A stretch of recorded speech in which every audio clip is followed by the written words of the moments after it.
Du coup, tu es en ligne, Christelle, hein. Oui, pardon.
On va démarrer dans 2 minutes.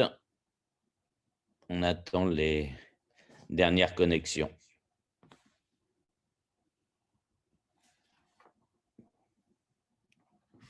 Tu couperas ton micro.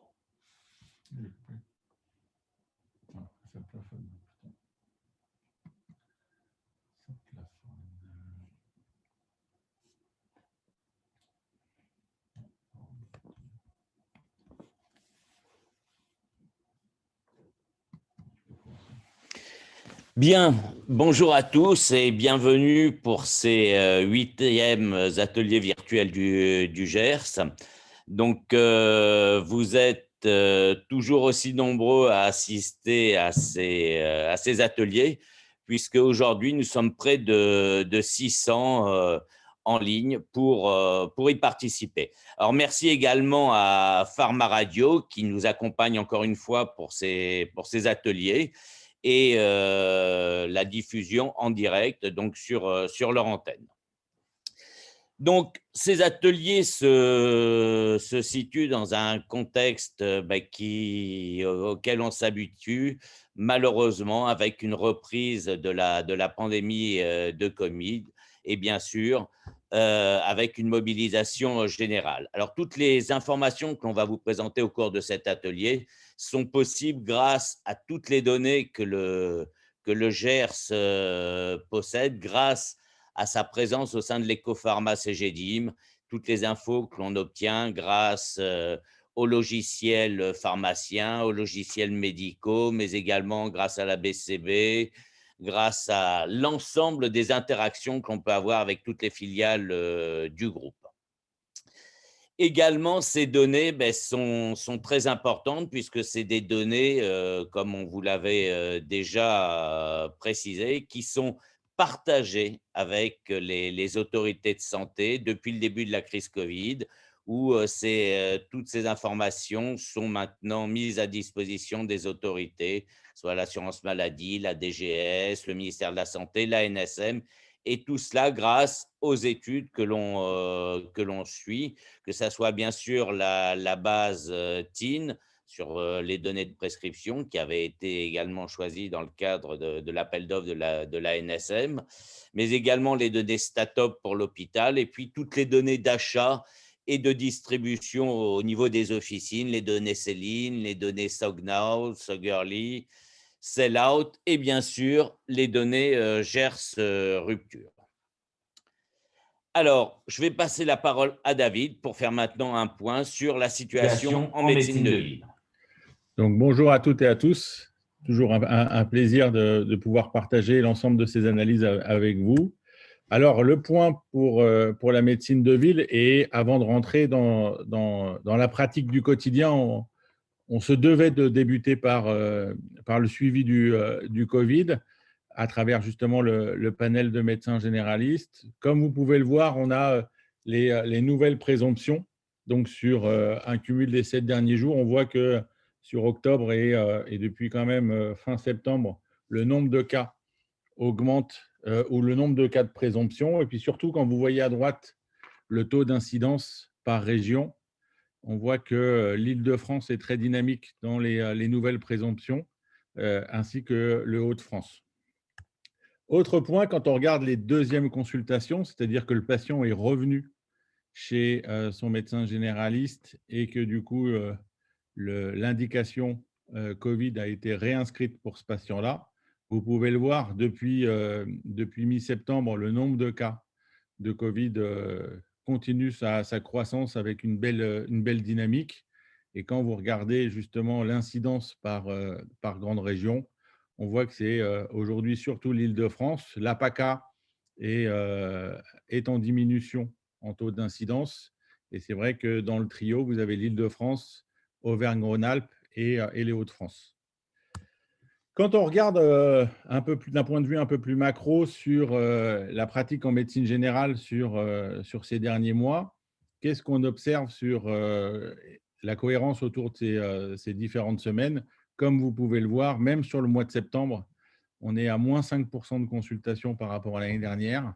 C'est ce qu'on avait déjà sur le mois d'août. Donc, voilà, on peut le dire, le rattrapage de 2 mois de confinement, c'est impossible.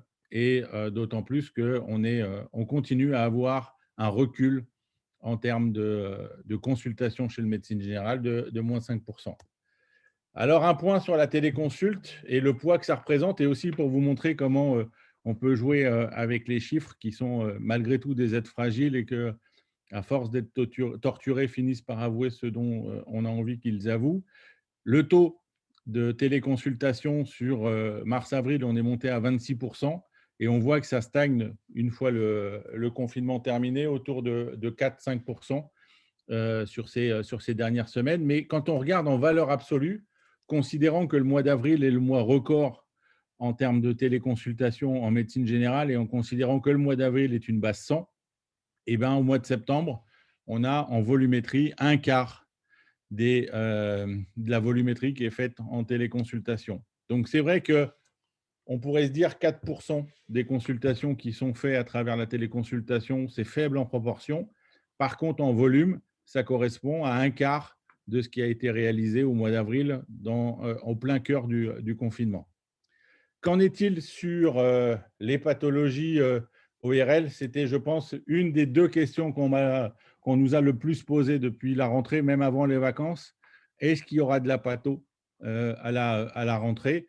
Donc, ce que vous pouvez voir, c'est que vous avez l'évolution des consultations en orange, donc avec un fin septembre, tout début octobre, qui est à moins 7, moins 8 par rapport à l'année dernière en totale consultation. Et puis, vous voyez la rhino, les sinusites, les pharyngites, l'amygdalgie et le laryngite, du coup, en fort recul. Et puis surtout, c'était très dépendant des consignes à destination des parents, puisque une fois la rentrée scolaire mise en place, dès qu'il y avait une suspicion ou un cas de Covid, la classe était fermée. Donc, c'est ce que vous voyez entre les deux barres oranges. Et puis ensuite, une fois que les autorités ont décidé qu'il y aurait que, comment dire, 3 cas pour fermer une classe, et bien donc du coup, ça a retombé et en diminution. Donc c'est vrai que d'un point de vue santé des Français, on peut se dire moins de pathologies ORL et moins de pathologies aiguës. D'un point de vue industriel, c'est vrai qu'un certain nombre de médicaments utilisés pour traiter ces pathologies-là sont en fort recul. Un point sur les spécialités et l'évolution suite notamment sur cette rentrée. On a 2 spécialités qui sont dynamiques sur le mois de septembre, cardiologue et pneumologue. Donc c'est vrai qu'on est très dans des pathologies d'organes avec effectivement peut-être un retard de diagnostic qui fait que les cas sont plus sévères sur septembre, aussi bien en cardiologie qu'en pneumologie. Et c'est vrai qu'on a beaucoup de spécialités qui sont en fort recul sur septembre, que ce soit les neuros, l'endocrino, les gastro, les gynécos, les rhumatos et même les psychiatres. Un petit parallèle sur la téléconsultation, sur l'ensemble de ces spécialités, ça représente pour la quasi-totalité de ces spécialités moins de 1% des consultations, sauf pour les psychiatres, où on a un palier autour de 12-13% de téléconsultation. Mais sinon, pour toutes les autres spécialités, on est quasiment descendu en dessous de 1% d'usage de la téléconsultation. Alors, qu'en est-il sur l'officine et sur le trafic en officine? Du coup, vous le voyez sur cette carte, on a des évolutions du trafic sur ces 5 dernières semaines qui sont en évolution différente selon les régions. Alors, pour commencer par les régions qui sont sur ces 5 dernières semaines plutôt en trafic en croissance, c'est le centre Val-de-Loire et la Nouvelle-Aquitaine. Et à l'opposé, les régions qui souffrent le plus de trafic officinal, c'est l'Auvergne-Rhône-Alpes et surtout l'Île-de-France, puisque notamment Paris, puisque Paris, on est au-dessus d'une baisse de trafic de moins 15%, avec des grandes inégalités selon l'ouest parisien ou le centre et l'est parisien. Mais comme vous pouvez le voir, on a, pour un trafic moyen sur cette période-là de moins 1%, on a des grosses différences selon qu'on soit Paris, Île-de-France ou d'autres régions de la France. Qu'en est-il au niveau du chiffre d'affaires? Septembre avait bien commencé. C'est vrai que c'était bon pour le moral. On avait les 2-3 premières semaines de septembre, on n'avait que les pharmacies au-dessus de 7 millions qui souffraient en termes de trafic. On voit que sur la dernière semaine de septembre et celle qui ouvre les bras à octobre, on voit qu'on a un trafic qui est négatif aussi pour les pharmacies au-dessus de 4,5 millions. Donc, c'est vrai qu'on commence à avoir un clivage au-dessus de 4,5 millions et en dessous de 4,5 millions, sachant que les pharmacies moyennes, c'est-à-dire entre 1,5 million et jusqu'à 4,5 millions, on a un trafic qui est plutôt effectivement stable par rapport à l'année dernière. En termes d'implantation, le rural résiste mieux en termes de trafic. On le voit même sur les dernières semaines de septembre. Il reste légèrement positif, alors que périphérie et surtout centre-ville et centres commerciaux, quelle que soit la nature des centres commerciaux, on est en recul en termes de trafic de moins 3, moins 4.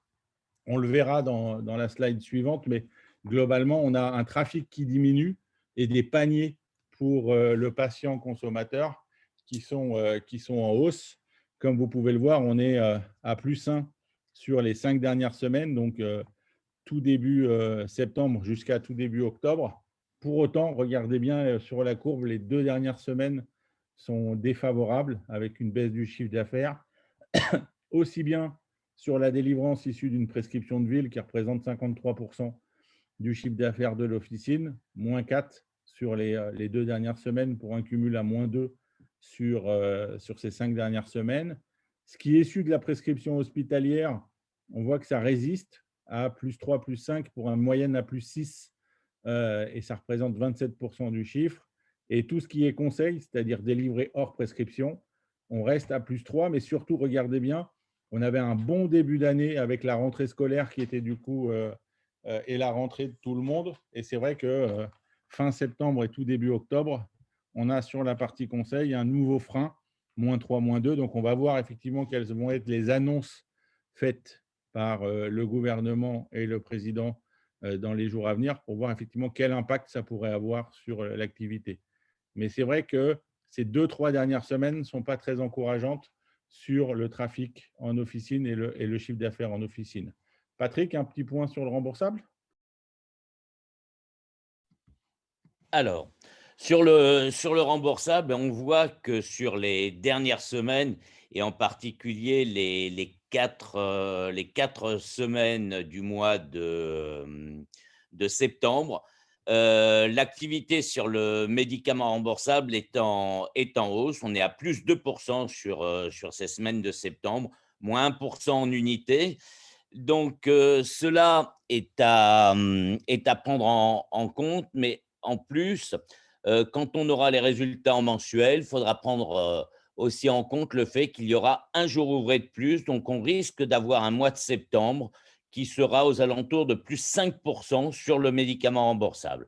Alors, c'est vrai que ces chiffres peuvent aller un peu, dans la direction opposée de celle, que David vient de vous présenter en termes de trafic ou autre.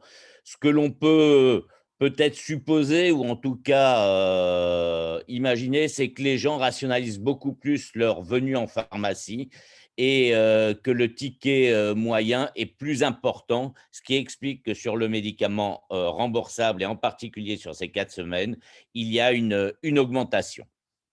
Quand on regarde maintenant ce qui se passe au niveau des différentes classes, et quand on regarde le top 10 des classes sur les 40 premières semaines de l'année par rapport aux 40 premières semaines de l'année de 2019, on a un CA global qui a évolué de plus 5 sur ces 10 premières classes. Donc une forte augmentation et on a 4 classes qui tirent la croissance depuis le début de l'année. Donc on a la première classe et qui est en chiffre d'affaires, la L01H qui a progressé de 14 qui était déjà la première l'an dernier.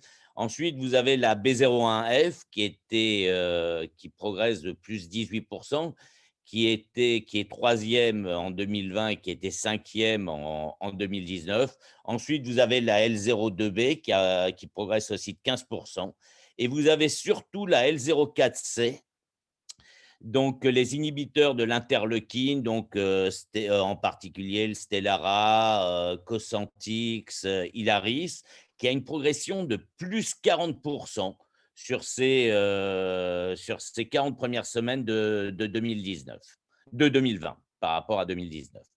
En ce qui concerne les produits, on constate à peu près la même tendance, ce qui est tout à fait logique, où on a une évolution du chiffre d'affaires 2020 par rapport à 2019 qui est cette fois-ci de plus 5 et là également, il y a 4 produits qui tirent vraiment la croissance. On a Eliquis, le premier produit en 2020, qui était troisième en 2019, qui a une évolution de plus 28 Ensuite, vous avez Imbruvica, qui a une croissance de 22 Ensuite, on retrouve Zytiga et Xtandi qui ont également des croissances de plus de 10 à plus 17 et plus 12 Donc, des produits extrêmement dynamiques qui tirent vraiment le marché vers le haut. Maintenant, quand on essaye de voir ce qui se passe globalement sur les pathologies chroniques, on s'aperçoit qu'en unité, sur l'évolution sur les 40 semaines qui se sont passées depuis le début de l'année, globalement, on a toutes les classes qui sont en progression dans ces maladies chroniques, les antidépresseurs, les antidiabétiques, on verra après les anti-TNF et les produits de la sclérose en plaques, à l'exception de 2 classes qui sont les antihypertenseurs, les hypocholestérolémiants, qui sont en particulier sur les dernières semaines en léger recul, les hypocholestérolémiants à moins 3% et les antihypertenseurs à moins 1%. Les autres classes sont plutôt en légère progression. On voit par ailleurs aussi sur les anti-TNF et sur les produits de la sclérose en plaques. On voit les anti-TNF qui ont une très forte croissance et ils ont eu cette croissance tout au long de la période. Pour les produits de la sclérose en plaques, il y a aussi une reprise, comme on a pu le voir, sur les dernières semaines. On a souhaité également regarder ce qui se passait au niveau des délivrances d'ibuprofène. On a tous, bien sûr, suivi ce qui s'était passé juste avant le début du confinement avec l'annonce sur la demande de ne plus utiliser d'ibuprofène, notamment en cas de suspicion et en cas de fièvre et autres. Donc, il y avait eu une chute extrêmement forte. Et maintenant, on constate que depuis cette période, il y a eu une remontée. Et même bien sûr, si on est encore très loin des chiffres qui étaient, avant, la covid-19, on se retrouve aujourd'hui sur une période quand on regarde les 5 dernières semaines de septembre, ben on est, j'allais dire simplement, on est encore bien sûr à moins 38%, mais quand même très loin des moins 70, moins 80% qu'on a pu connaître, dans les semaines du confinement. Alors voyons maintenant avec David ce qu'il se passe au niveau de l'automédication. Donc, l'automédication, c'est la délivrance de médicaments sur conseil du pharmacien. Ce qu'on observe sur cette partie-là, c'est que sur ces 5 dernières semaines, on est à moins 4, que ce soit en unité ou en chiffre d'affaires, avec surtout une forte baisse les 2 dernières semaines, comme on le pressentait depuis le début de la présentation, qui fait quand même depuis le début de l'année moins 5% sur le conseil en officine des médicaments. Et quand on regarde les 10 premières classes, 10 premières indications illustrées par la base Claude Bernard sur cette année, vous pouvez observer en dernière colonne l'évolution, ou plutôt l'involution de certaines d'entre elles, notamment tout ce qui touche mal de gorge, la toux, rhume hétagrippal, où on est entre moins 20 et moins 30%. Et quand vous regardez les rangs de contribution à la croissance, sur l'automédication, on est sur 118 indications. Et vous regardez, du coup, ces 3 indications qui sont les plus fortes dans l'automédication sont quasiment dernières en contribution à la croissance et donc les plus fortes contributrices à la décroissance de l'automédication. Et on voit effectivement aussi en recul la diarrhée qui du coup finit ce peloton de queue, cette voiture balai, puisque le Tour de France s'est terminé il n'y a pas si longtemps que ça. Et ensuite, on voit en dynamique, ce qu'on a, c'est douleur et fièvre qui est légèrement positif à plus 1. On a les plaies avec tout ce qui est antiseptique à plus 21, qui a toujours été dynamique cette année, quelle que soit la période, confinement ou pas confinement. La constipation qui repart en croissance à plus 4. RGO et brûlure d'estomac également à plus 4. Et puis le sommeil qui, du coup, lui aussi maintient sa dynamique à plus 3. C'est le 11e contributeur à la croissance. Et quand on regarde le top 5 des contributeurs à la croissance en chiffre d'affaires, tout à l'heure on était en unité, on voit que les plaies sont le premier contributeur à la croissance de l'automédication, suivi par le RGO, tonus et vitalité sur le podium, puis douleur et fièvre et la constipation. Et vous le voyez dans les contributeurs à la décroissance, on a vraiment tout ce qui touche à la sphère ORL, mal de gorge, rhume hétagrippal tout grasse et tout sèche, et la parodontopathie, qui est également le 4e contributeur à la décroissance de l'automédication. Un petit focus sur le self-care et la nutrition. Donc là, on élargit le scope, on est sur toute la santé familiale, hors dermocosmétique et hors MAD, notamment tout ce qui est masque et gants. Là, on voit que depuis la rentrée, on est à plus 4, avec une légère décroissance quand même sur les 2 dernières semaines sur cette santé familiale et nutrition. Et quand on regarde le top 10 des promesses, toujours définies avec la base Claude Bernard, qu'est-ce qu'on observe quand vous avez un petit encadré vert? C'est que ces segments sont en croissance. Donc, on n'a pas beaucoup de variations dans le top 10. C'est les mêmes segments que l'année dernière, si ce n'est des changements de position. Notamment, on voit le tonus et vitalité qui était quatrième l'année dernière, qui passe en troisième position avec 15% de croissance. Douleur et fièvre qui est porté par les thermomètres et notamment tout ce qui est thermomètre sans contact qui effectivement est en forte croissance. On voit aussi le sommeil qui est à plus 7. Le mal de gorge qui recule d'une place avec moins 20%. Et puis aussi, on a le stress qui est en croissance à plus 4 et la nutrition, notamment la nutrition infantile, qui est dynamique sur le réseau officinal. Un point sur les dispositifs médicaux. On a eu beaucoup de demandes nous reprochant avec bienveillance de ne pas traiter suffisamment les dispositifs médicaux LPPR sur prescription. Quand on regarde sur ce segment, on est à quoi? On est à -2 depuis le début de l'année avec quand même un gros ascenseur de baisse sur la période de confinement. On reste positif sur les 5 dernières semaines, donc tout le mois de septembre et début octobre.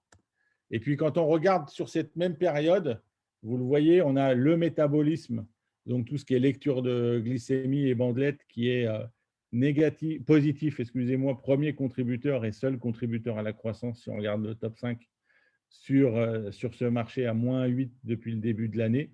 Donc, on voit que le diabète, comme l'évoquait tout à l'heure Patrick, se maintient au fil du temps, même est dynamique. Peut-être que le fait de consulter peut-être moins souvent ou tout cet environnement fait qu'on a un suivi glycémique qui est de meilleure qualité.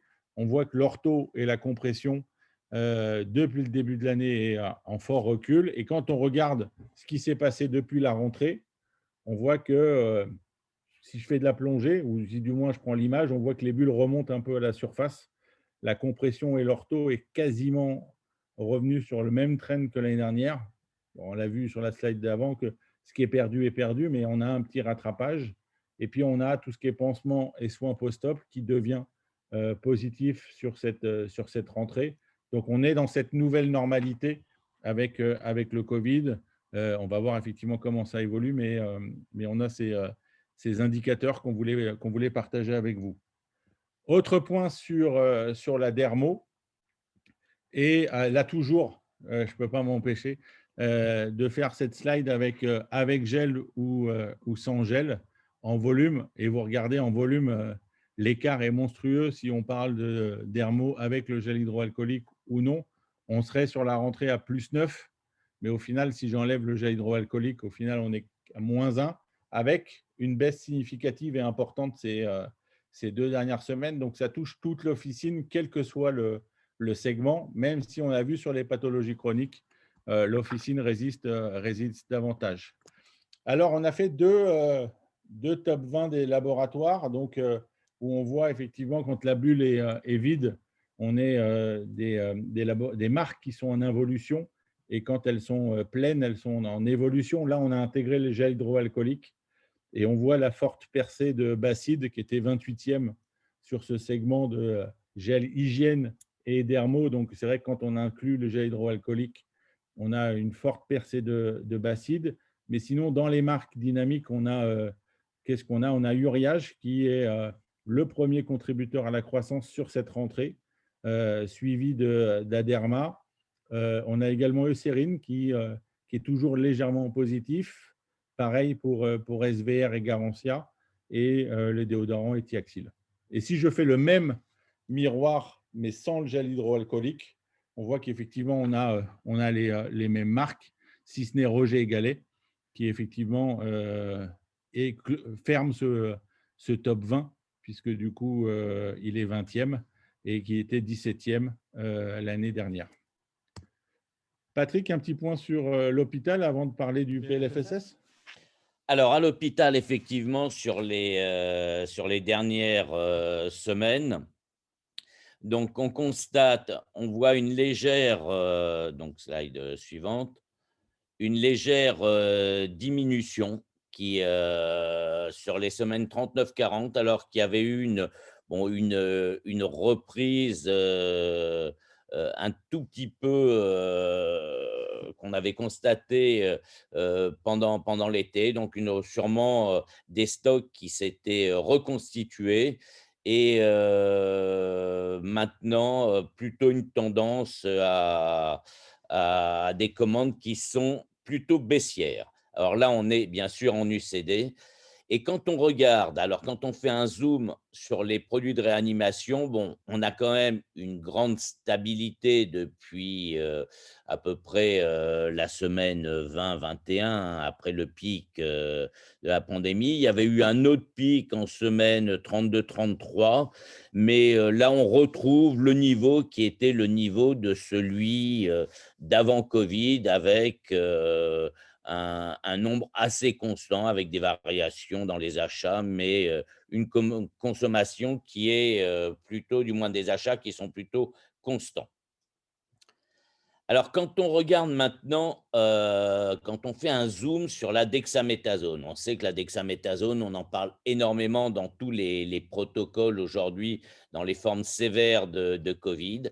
Mais on voit que depuis maintenant 6-7 semaines, les achats hospitaliers de dexaméthasone ont explosé et on dépasse les niveaux qui étaient ceux de la période de Covid, où il y avait encore plus de formes sévères qu'aujourd'hui. C'est-à-dire qu'aujourd'hui, la dexaméthasone est utilisée dans plus de protocoles, puisqu'on a bien sûr moins de personnes en, en réanimation. Donc voilà pour cette situation hospitalière. Alors, on a voulu terminer cet atelier par l'actualité, quelque chose d'actualité, par un décryptage du PLFSS 21, c'est d'actualité. Il a été publié la semaine dernière et voici les éléments marquants. Or, regardons d'abord le solde du régime général, qui en fait est la base de la construction de ce PLFSS. Donc, vous voyez que après les années de retour à l'équilibre jusqu'à 2019, et on prévoyait que 2020 serait aux alentours d'à peu près moins 5 millions, à cause de ce que l'on a connu cette année, il y a une chute vertigineuse et un déficit du régime général et du Fonds de solidarité vieillesse en 2020 qui va atteindre les 45 milliards d'euros. On prévoit, si les choses, bien sûr, restent comme elles sont aujourd'hui, une remontée, mais avec un déficit qui est quand même encore important, puisque s'il se situera pour les années entre 2021 et 2024, entre, en gros, moins 25 et moins 20 millions. Et donc, la sécurité sociale subira pendant pas mal d'années encore une situation avec des déficits. Donc, le déficit 2020 sera aux alentours de moins 45 millions, alors que dans la loi de finances, il était prévu à moins 5 millions. Et le déficit pour 2021 est prévu à moins 27 millions. Alors, voyons maintenant quelles conséquences cela a au niveau de l'Ondam et de toutes les économies qui sont associées. Alors, l'Ondam rectifié pour 2020, compte tenu de ce qui s'est passé, est à plus 7,6%. Dans le projet de loi de finances 21, l'Ondam 2021 sera à plus 3,5% avec le Covid. Alors, si l'on regarde, on a essayé de séparer, de voir ce qu'aurait été la trajectoire s'il n'y avait pas eu le Covid. Quelle aurait été la situation de l'Ondam simplement avec les mesures qui ont été prises pendant le Ségur de la santé au mois de juillet, hors Covid, et ensuite ce que sera l'Ondam avec le Ségur et le Covid. Et c'est ce que l'on retrouve dans le projet de loi de finances 21. Donc, la trajectoire initiale nous aurait amené à des dépenses qui seraient passées en 2019 de 200 milliards d'euros à 210 milliards en 2017. Avec le Ségur, sans l'impact du Covid, on serait passé toujours de 200 milliards à 220 milliards en 2021. Donc, avec simplement une augmentation entre 2020 et 2021, donc liée au Ségur de la santé et toutes les mesures qui étaient prises en faveur des hôpitaux et de toutes les autres décisions qui avaient été entérinées, une augmentation qui était de plus 6%. Et quand on rajoute à cela le Covid, eh ben on passe de 200 milliards à 224 milliards, ce qui veut dire que l'objectif 21 rectifié passe à plus et augmente de plus 3,5%, c'est-à-dire qu'il passe de 215,7 millions en 2020 à 224,6 millions milliards, pardon, pas millions, milliards en 2021. Et ce qui explique cette différence entre le Ségur sans Covid et le Ségur avec Covid, c'est essentiellement la provision de 4 milliards d'euros pour la lutte contre le Covid, avec 2 milliards pour les tests, 1,5 milliard pour les vaccins, 0,7 milliard pour les masques et 0,1 milliard pour la contribution au financement de SPF. Donc voilà pour la construction de l'Ondam, donc un Ondam à plus 3,5%. Alors voyons maintenant comment se décompose le chiffrage de toutes ces mesures et en particulier ce qui concerne le médicament. On va se focaliser sur ces points. Donc le plan global d'économie, il est de 190 milliards. Du moins, il est inférieur de 190 milliards à ce qui était prévu en 2020. On a 4 milliards de dépenses pour 2021 versus 4 milliards 2 en 2020. Alors, sur quoi ce plan d'économie, sur quoi il se traduit, en particulier sur le médicament? On voit que les mesures sur le prix des médicaments et sur les baisses va diminuer. Sur les 4 dernières années, 3-4 dernières années, on était aux alentours d'un rendement aux alentours de 900 millions d'euros pour les baisses de prix. Pour 2021, l'objectif est de 640 millions, donc un objectif moins important. Quand on regarde l'effet de la hausse tendancielle des volumes sur les outils existants, on est à moins 500 millions. Alors, ce point-là est simplement ce qu'il faut souligner dans ce point-là, c'est que l'an dernier, on ne parlait que des remises et il y avait 225 millions de remises. Là, aujourd'hui, on parle de tous les effets sur tous les outils. Donc, on passe à moins 500, mais on n'a pas plus de détails sur le contenu. Ensuite, sur la maîtrise médicalisée, on est en légère décroissance. On était à 595, on passe à 570 millions d'économies. Sur la promotion des génériques et des biosimilaires, de la même façon, légère économie, on passe de 120 à 110 millions. Et enfin, sur la gestion dynamique du panier des soins remboursés, on passe là de 205 millions à 35 millions. Ce sont donc à peu près 1,35 milliard à 1,85 milliard d'économies qui sont attendues sur le médicament en 2021 par rapport à 2,07 milliards en 2020. Donc, des économies moins importantes pour le médicament, mais qui restent quand même élevées, alors qu'on se situait déjà sur des années sur lesquelles le médicament avait été un fort contributeur dans les économies. Alors, quand on fait maintenant un zoom plus spécifique sur le médicament, donc sur la slide suivante, on voit il y a plusieurs articles qui concernent spécifiquement le médicament. Il y a d'abord l'article 17, et notamment le mécanisme de sauvegarde pour les produits de santé. Avant le PLFSS 2021, on parlait de taux d'évolution. En fait, ce que l'on regardait, c'était l'évolution du CA des médicaments remboursables en France. Le projet de loi de finances 2021 introduit non plus un taux d'évolution, mais un montant M pour tous les médicaments. Et ce montant, c'est le niveau de dépense du marché remboursable net des remises qui sont versées dans le cadre des négociations de prix, au-delà duquel les laboratoires pharmaceutiques vont devoir reverser des remises à l'assurance maladie. Donc là, on est sur une enveloppe en montant. Autre évolution dans qui découle de cela. Donc, avant le PLFSS, donc on avait une évolution de 0,5% par an. Et cette fois-ci, donc dans le PLFSS, donc comme je vous l'ai dit, ce n'est plus un taux, mais un montant. Et pour calculer ce montant, on est parti sur le chiffre de 2019 pour neutraliser les effets de la crise sanitaire de 2020.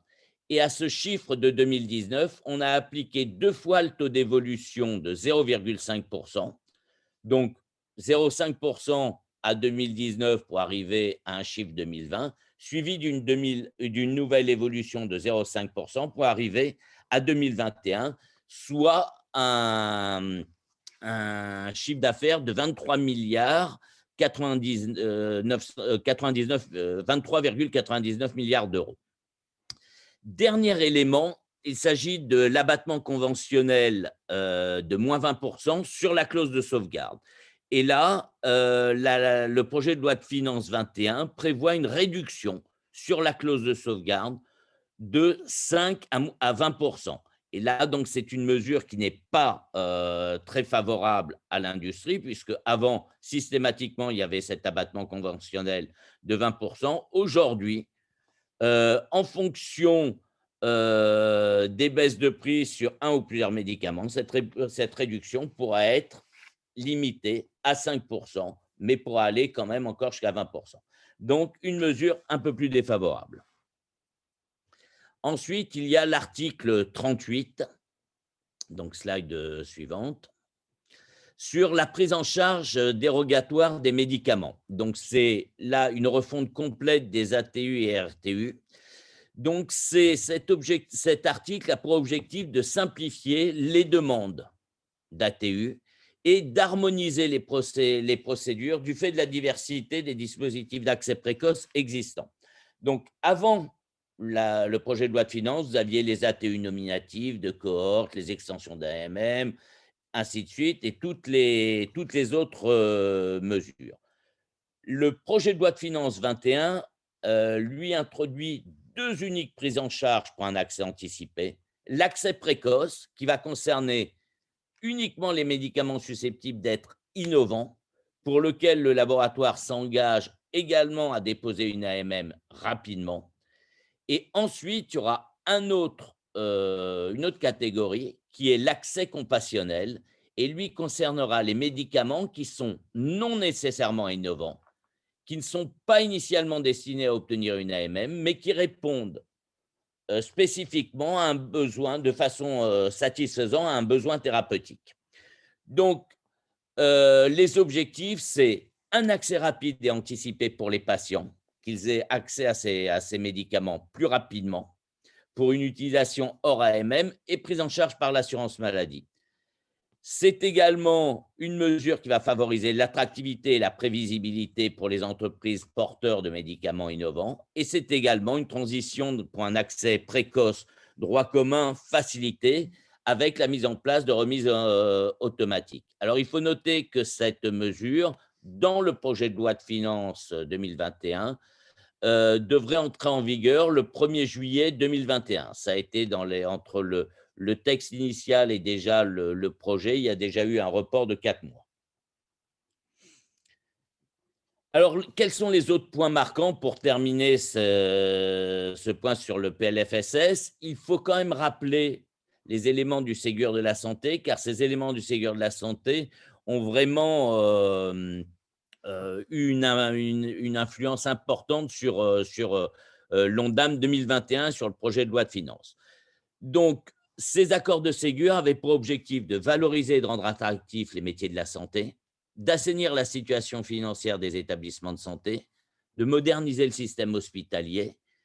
Et c'était des investissements qui allaient s'échelonner sur plusieurs années à compter de la rentrée 2020. Alors, il y a déjà eu 8,8 milliards qui ont été annoncés pour la revalorisation salariale dans les hôpitaux et dans les EHPAD. Dès septembre 2020, il y a eu 90 € par mois de salaire net. Et en mars 2021, on prévoit 93 € par mois supplémentaires pour les personnels des établissements de santé et des EHPAD. Il y a également eu une revalorisation par filière d'activité pour les praticiens hospitaliers, les stagiaires, les internes et dans le cadre des gardes également.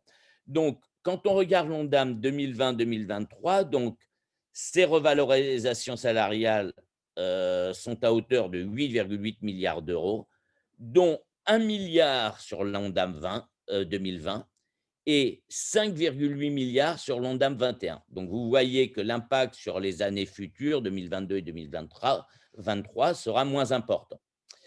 Quand on regarde également en parallèle, il y a des mesures qui ont été prises concernant le plan d'investissement. Et là, il y a 19 milliards d'euros qui ont été destinés à ce plan d'investissement, dont une très grosse partie pour le refinancement de la dette hospitalière. Donc, un tiers de cette dette hospitalière est refinancée. Ça représente 13 milliards d'euros sur un maximum de 15 ans.